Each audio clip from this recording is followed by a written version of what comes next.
Jésus, avec toi, nous ressusciterons.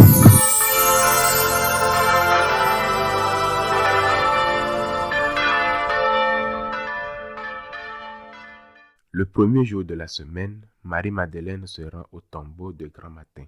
C'était encore les ténèbres. Elle s'aperçoit que la pierre a été enlevée du tombeau.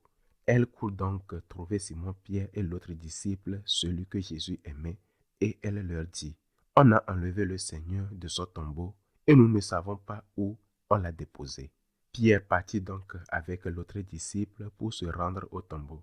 Ils couraient tous les deux ensemble, mais l'autre disciple courut plus vite que Pierre et arriva le premier au tombeau. En se penchant, il s'aperçoit que les linges sont déposés à plat. Cependant, il n'entre pas. Simon-Pierre, qui le suivait, arrive à son tour. Il entre dans le tombeau. Il aperçoit les linges déposés à plat, ainsi que le sueur qui avait entouré la tête de Jésus, non pas déposé avec les linges, mais roulé à part à sa place. C'est alors qu'entrant l'autre disciple, lui qui était arrivé le premier au tombeau, il vit et il crut. Jusque-là, en effet, les disciples n'avaient pas compris que selon l'Écriture, il fallait que Jésus ressuscite d'entre les morts. Acclamons la parole de Dieu. Le Christ est ressuscité. Alléluia. Rendons grâce à Dieu. Le Christ est ressuscité. Le Christ est vivant. Il vit. C'est le jour de Pâques. Entrons dans ce jour avec le cœur de la très sainte Vierge Marie. Pour la Vierge Marie, le Christ était son Dieu. Il était son Fils, ce qui signifiait la résurrection était extraordinaire pour elle, comme cela l'est pour nous aujourd'hui. Mais la résurrection est plus qu'un sens, plus qu'un symbole. La résurrection, c'est ceci. Une personne qui était morte est vivante et cette personne est son Fils. Oui, pour Marie, son Fils est vivant. Commençons par là. Commençons par le cœur. Plus tu aimes le Christ, plus tu te réjouis de sa résurrection. Tous ensemble comme Marie, comme les apôtres, malgré leur lâcheté et leur peu de foi. Aimes-tu le Christ? Un peu? Au moins un peu. L'aimes-tu? Tu veux l'aimer? Alors réjouis-toi. L'amour de ta vie qui est mort est ressuscité. Imaginons un peu un jeune homme victime d'un accident de route et on l'amène inconscient à l'hôpital. Sa famille accourt, son père, sa mère, ses frères et ses sœurs, tout le monde, ses amis.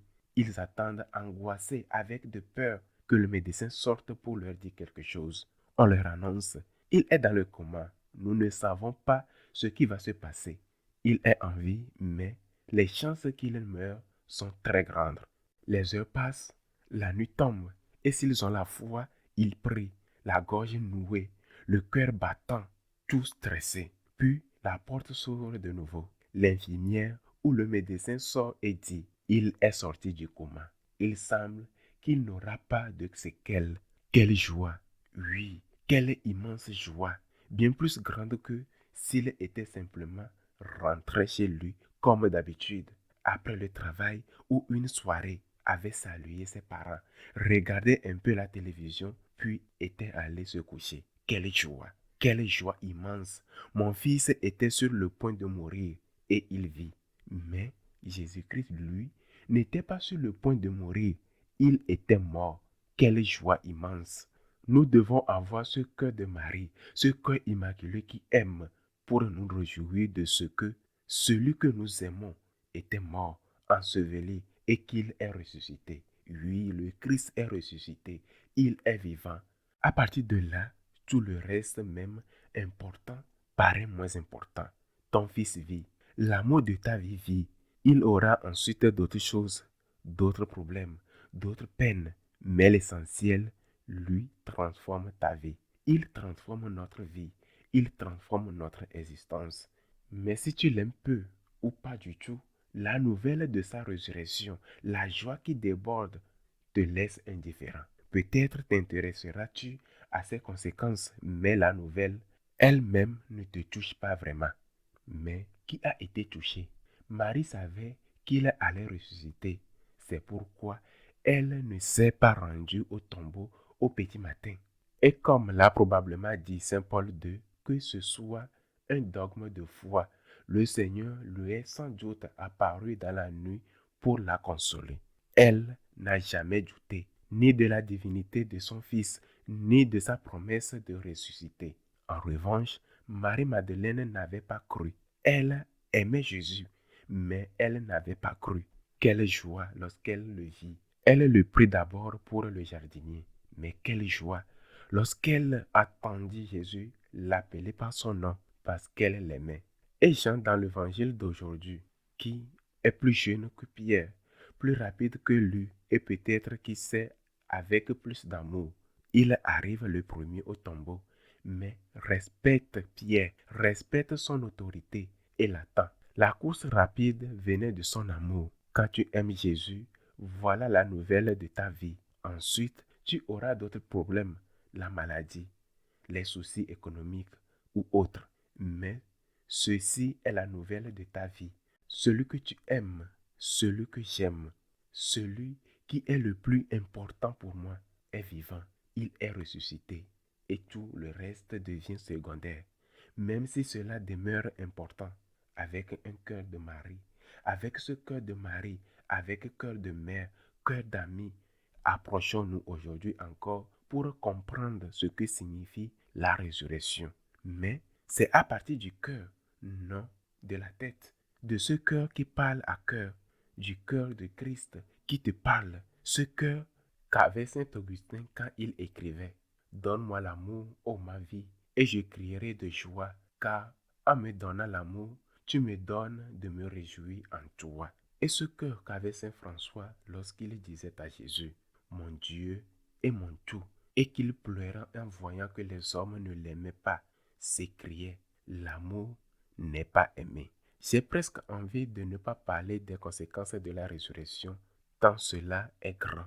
Tant que nous n'entrons pas par la porte du cœur, la porte de l'amour d'une personne à une autre, car celui est une personne, non une idée. Notre relation avec Dieu, si nous croyons, restera seulement intellectuelle. Mais venons à l'intelligence. Que signifie la résurrection? La mort de Jésus avait pensé, et tout l'avait compris ainsi, même ses apôtres, que Jésus n'était pas Dieu. Comment Dieu aurait-il permis qu'on tue son fils? Il n'était donc qu'un prophète, quelqu'un de grand, capable de miracles extraordinaires, mais il semblait impossible, absurde que Dieu meure.